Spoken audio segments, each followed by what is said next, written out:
dort, banány, margarín, protože jsme moc chudí na normální máslo a tohle bylo ve slavě. Smetanu. Ale tady potřebuješ místo, tady budeš míchat. Ale máme formu. Tak tady...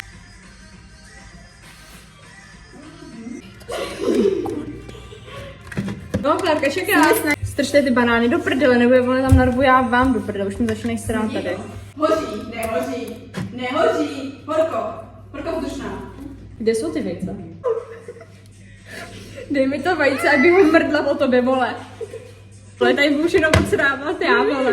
Kolikrát řekneš ještě, kolik bude potřeba ta změřla? Jedu, zapínáme pásy. Takže budu tě mrdla.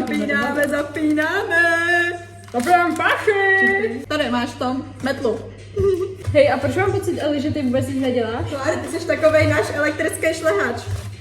Pomalu, jemně, a nechceš něco dělat ty? Dej do toho lásku.